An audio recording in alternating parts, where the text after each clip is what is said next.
Hey guys, Brian delivers you the goods here. I'm returning to you kind of evening time, getting close to mid-evening, so probably close to nighttime. So yeah, it's already 8 o'clock in my time doing this review. So this is for a movie review I was requested to do.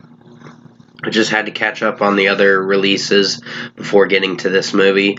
So this is for Transformers Rise of the Beast, the 2023 film that I did get a chance to watch officially, and I'm going to give you my official thoughts on it. So I'm going to discuss what I watched for Transformers Rise of the Beast, this 2023 film, and let you know my thoughts on it. So let's dive into this movie review now.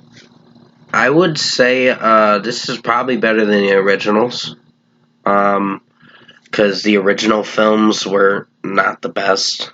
Last Night was an atrocious clusterfuck of a mess with Mark Wahlberg in it. I didn't find anything entertaining with that, and the storyline was just utter garbage. It just, for 2.5 hours, it dragged on with just abominous bullshit with that movie. But with this one, it's a different director. Michael Bay is the producer, and Steven Spielberg's an executive producer.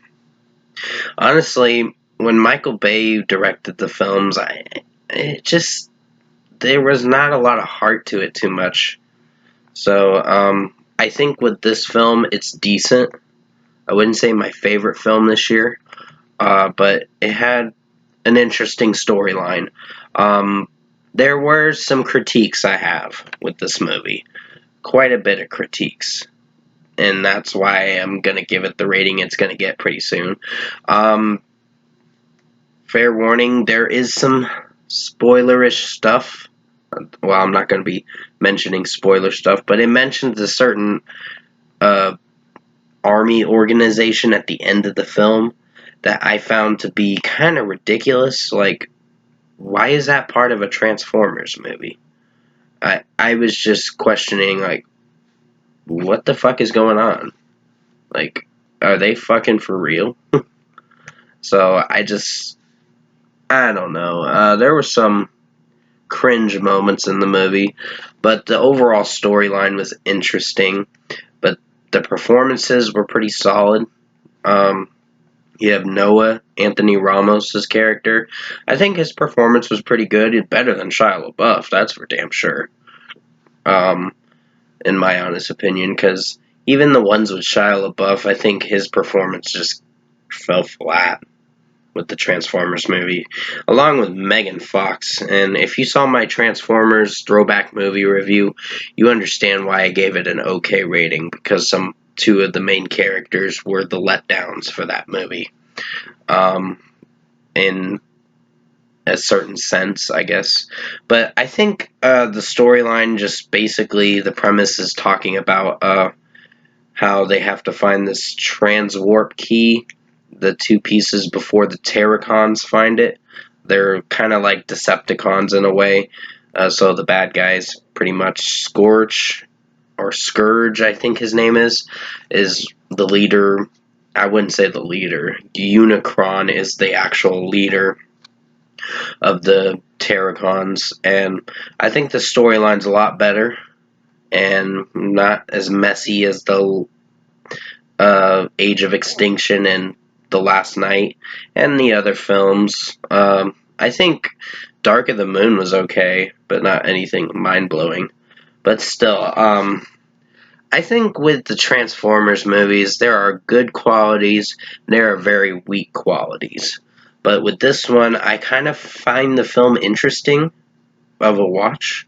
I wouldn't say my favorite film this year, but for the 2 hours and 7 minutes I watched, I was slightly entertained. The last battle scene was, it kind of was going to happen, so I wasn't really thrown off by the battle scene where they have to stop Scourge or whatever from Unicron coming to Earth and devouring it. So basically, if I were to give Transformers Rise of the Beast an overall score, I think I'm going to give it a decent rating of a 7 out of 10. It's decent. I wouldn't say my favorite film this year, but I was slightly entertained. Much more than the other films. Still, Bumblebee is probably my favorite film so far. Um, this film was trying. It was trying with the storyline, and that's what got me convinced enough to keep watching this movie. I mean, there were some moments where I found to be some cringy moments in the movie, but the overall performances were pretty interesting and pretty solid. So that's what really kept me watching the movie instead of clicking off it and saying, nope, cringe. I know some of the IMDb is giving it low scores on Rotten Tomatoes, but it's not as bad as what they think it is. I think they're a little too critical. But 7 out of 10 for Transformers Rise of the Beast. Decent film. Definitely give it a shot. See what you think of it. Uh, Everyone has their likes and dislikes with films. You just gotta at least give it a chance to see if you like it or not. But 7 out of 10 for this movie. Thank you guys for watching this movie review.